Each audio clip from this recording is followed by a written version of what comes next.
This year in Europe has been dominated by the fallout from Russia's war in Ukraine. Energy is the biggest pinch point. Prices for electricity and especially gas rocketed. Governments forced to intervene, scrambling to find alternative sources of fuel to ease the price pressure. Germany's opened a new liquefied natural gas terminal. Spain's promising a new pipeline. The EU has capped the price of gas. But is it all enough? Or will the move away from Russian energy sources continue to hurt households and businesses well into 2023? Welcome to another DW Business Special, this time about the way ahead in Europe's energy crisis. And let's dig into all of this now with the economist and advisor to the German government, Veronica Grimm. Veronica, thank you very much for joining us today. So just a quick question before we get into all of the weeds of this. How have you personally been affected by all of this? How have you changed your energy use all this year in light of the economic challenges, if at all? Yeah, hello. Nice that you have me. So we changed quite a lot of our behavior at home. So the heating is reduced. We reduce the temperature. We try to heat as little as possible, which is very difficult in those very cold times. And we are driving much less with the car, riding bicycle, going by train. So our behavior changed quite a lot. Yeah, and I think that's reflected among many households in Germany and across Europe at the moment. But I want to look at one of the big changes that came this week with an EU agreement to cap the price of natural gas. One expert I spoke to thinks the cap is a bad idea. Let's take a listen. It's going to work, maybe not, because the objective of the Commission was to try to reduce not only the gas price but the electricity price. But again, we have to understand that we had extreme high prices in this last year because of the ability to market, to mitigate the Russian disruption, and this had guaranteed security of supply. So there is a trade-off here between high prices, increased security of supply, and a cap that could reduce security of supply. So, Veronica, do you agree with that? So he's talking about the trade-offs here between security of supply and also he claimed in that interview that this is just a market-distorting move. Do you agree with him? After all, the German government was initially very resistant to the idea, even though it voted for it in the end. Yeah, I am also very skeptical. By having a price cap, in principle, you reduce the gas available to Europe. And at the same time, if the price is lowered, you increase demand. And then there is scarcity and you have to ration. And whenever the rationing has to decide who gets the gas and not the market via prices, it is quite likely that you just get a mess in certain supply chains. Because if you do it by rationing, you cannot be sure that you do not, for example, interrupt supply chains where it is very damaging to value creation and so to economic growth in the future. So I think it is a bad idea. I think the implementation is such that in principle you can avoid this. So the price cap is loosened if you then do not get enough gas at the world market. And this might reduce the bad effects of the price cap. But in principle, I'm skeptical. OK, well, the EU nations that voted in favour of it basically said that drastic times call for drastic measures. But if not this, what should the EU be doing to, let's say, mitigate the impact on households and businesses of the massive cost of energy at the moment? I think it is very important to get gas into Europe on the one hand, to procure gas worldwide, and also diversify the contracts that we have in order not to become dependent from just another state in the world, as we have become dependent on Russia. And the second issue is, of course, energy savings. So we all have to save energy and first and foremost save gas. And there are a lot of opportunities. We see that because the price has become so high, there were a lot of initiatives to save energy, and we have in Germany, for example, we have saved 20% of gas in industry roundabout, but the value creation did not drop very much. So you see that there was a lot of potential to save gas. And I think this is the way we have to go. We will not get the prices down to historical levels, not nearly down to historical levels. And for the rest of the burden, you have to use relief payments in order to make it bearable for households and firms. Well, I mean, it makes sense what you're saying. Of course, diversifying supply, and Germany has tried that. For example, turning to Qatar, doing an energy deal with them to help supply its needs. But of course, the problem is extremely complicated. I mean, we've seen in previous winters, for example, Asian nations bidding up the price of liquefied natural gas. And also, as we've seen with the whole Qatar story, there's a limited amount of big suppliers that can supply Europe gas at the right price. So isn't the worry here that Germany, for example, will fall into the same trap as it did with Russia, relying on those few countries that can supply enough energy to it, for example, Qatar? Yeah, that's exactly the danger, and that's why we have to diversify. And I think we have to think about both. We have to think in the short run where to get gas from, and this is most likely LNG. And there are, of course, the states from the MENA region, so Saudi Arabia, Qatar, the United Arab Emirates, but there are also other regions where we can get gas from, and in particular, we have to combine these procurement endeavors with the procurement of renewable energy, hydrogen and derivatives of hydrogen. Many areas, many states worldwide prepare for the export of hydrogen.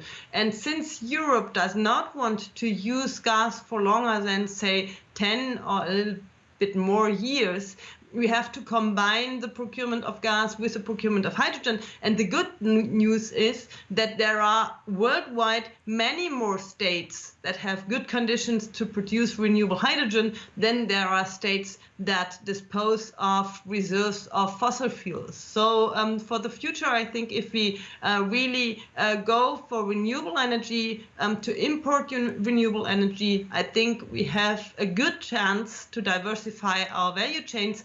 In the short run, I think we have to improvise and procure gas where we get it, and at the same time save gas in order to be not too dependent on gas in the interim phase in this crisis. In many European member states, there have been measures like extending the runtime of coal power plants, extending the runtime of nuclear power plants. So there are all kinds of measures in order to avoid the consumption of gas and to reduce the necessity to import a lot of gas to Europe and substitute the whole quantity that we procured from Russia. Okay, well, I mean, you definitely wrapped up a lot of different things there. So let's pick that apart over the next few questions. So looking at some of the other initiatives European nations are taking, Germany has just begun final tests on a floating LNG terminal in Wilhelmshaven, which will allow for liquefied natural gas imports into Germany. It's also struck, as we heard, a deal with Qatar to supply LNG and has come to an agreement, at this stage it's just an agreement, with Spain on the building of another pipeline to increase energy security. So how much of a game changer is the new German LNG terminal, if we just start with that, for liquefied natural gas imports?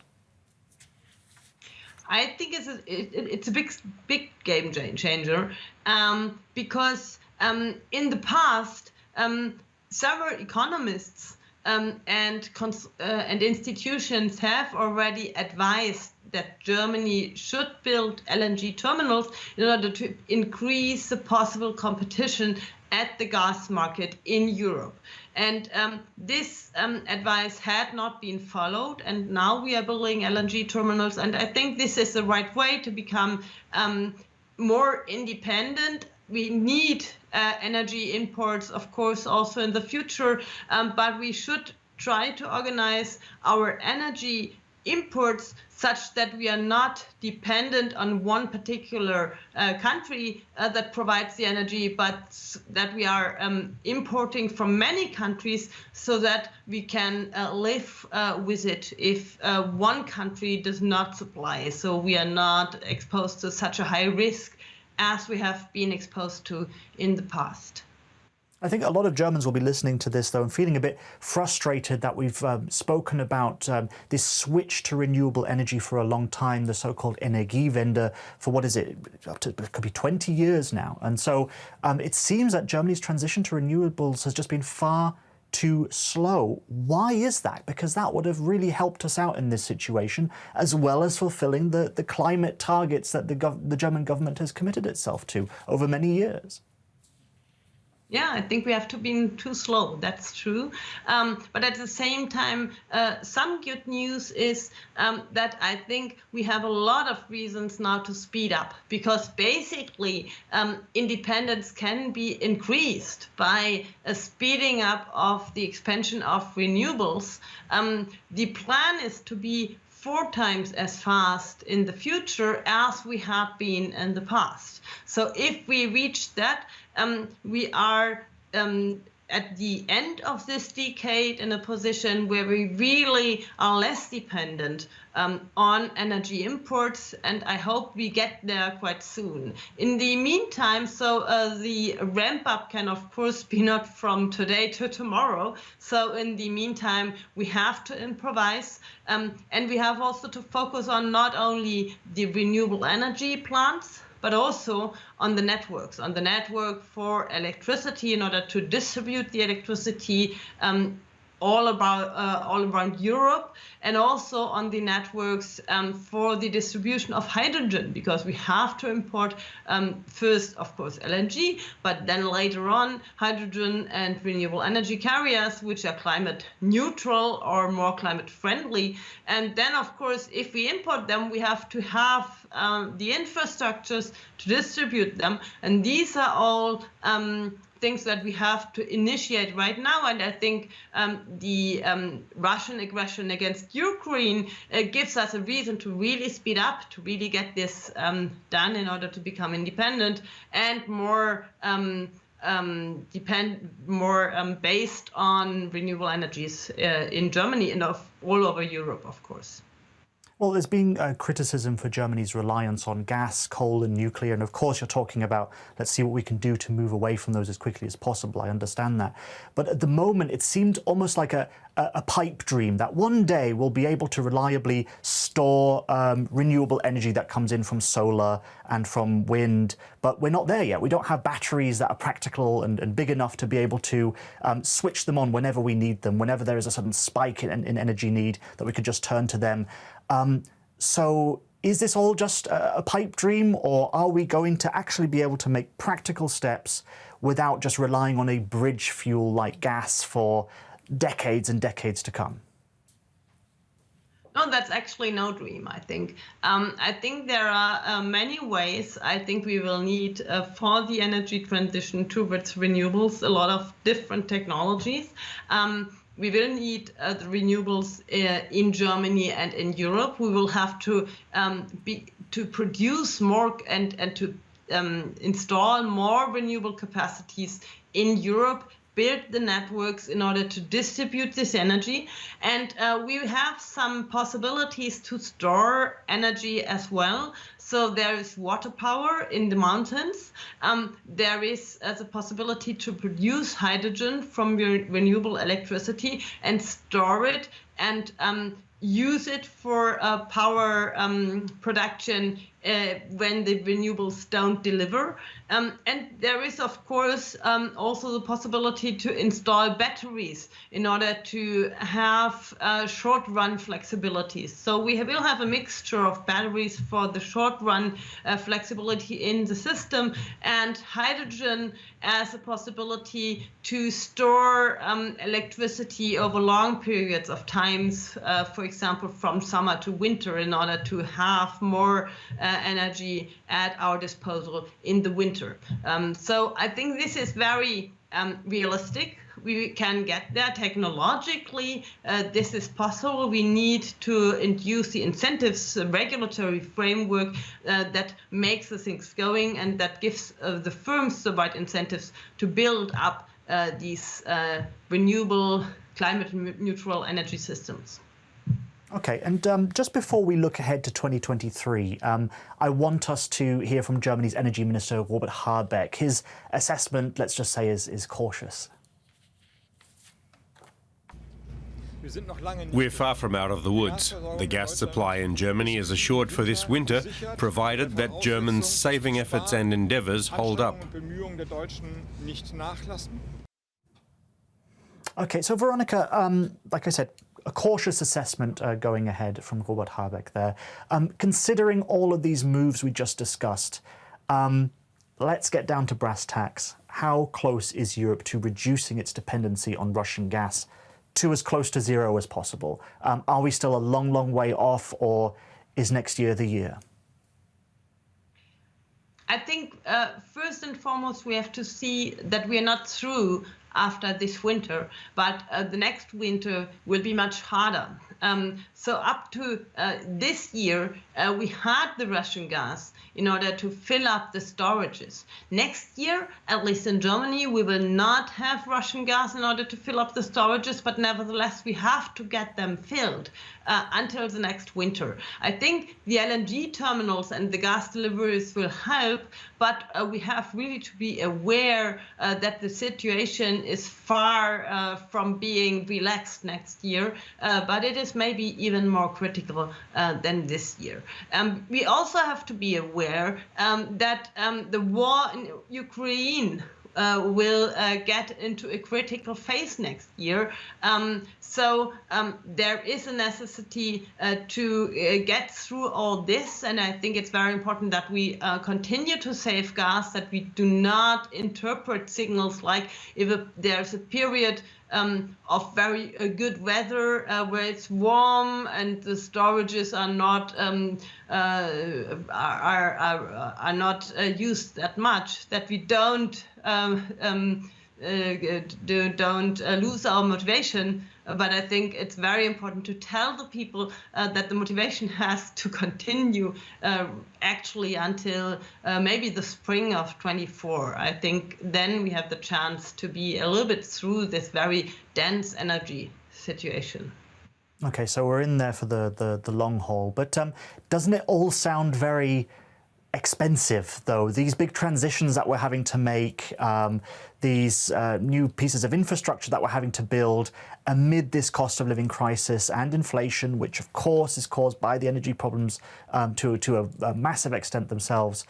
Can we afford it in these times to do all that we need to do? How are governments going to balance the books in this case?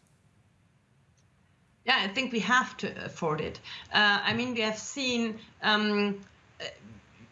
by the Russian aggression on Ukraine that we are in a very critical situation. And the energy dependencies that we are struggling with at the moment are not the only dependencies. We have to see that this is only the beginning of getting less dependent, making our value chains less dependent. This concerns our trade relations. There we are very dependent on China. This concerns the dependencies with respect to critical raw materials. Without critical raw materials like rare earths or other raw materials, we will not succeed in our energy transition. So I think we really have to see that we have to get through this. And the most important issue is that we get through this, that we come out of this strong, and that we can support Ukraine in their war against Russia, because the worst case would be if Ukraine would not succeed, and this would be much more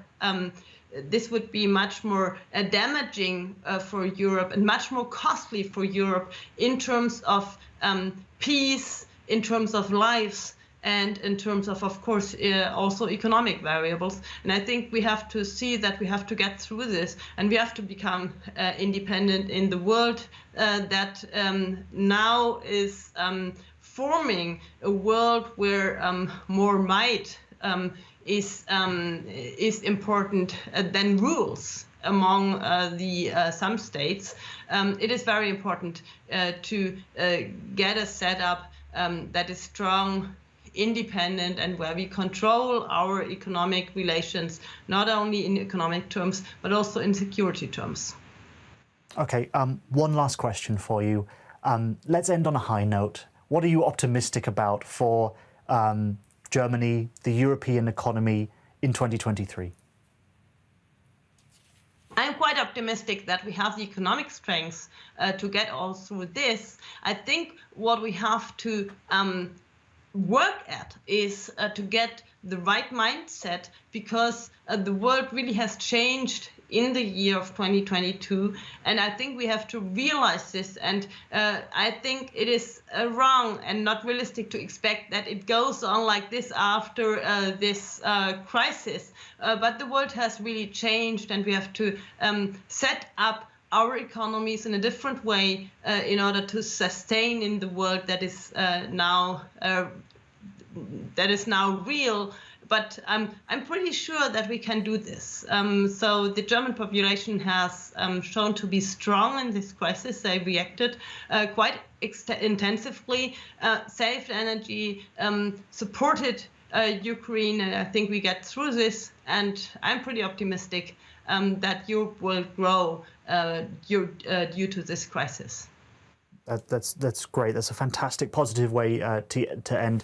And thank you, Veronica Grimm, for breaking all of that down for us. It's always a pleasure to hear from you on this fantastic insights. And thank you for watching. And while you're here, why not check out some other great videos, some business videos, of course, from DW News here on our YouTube channel. Thanks for watching.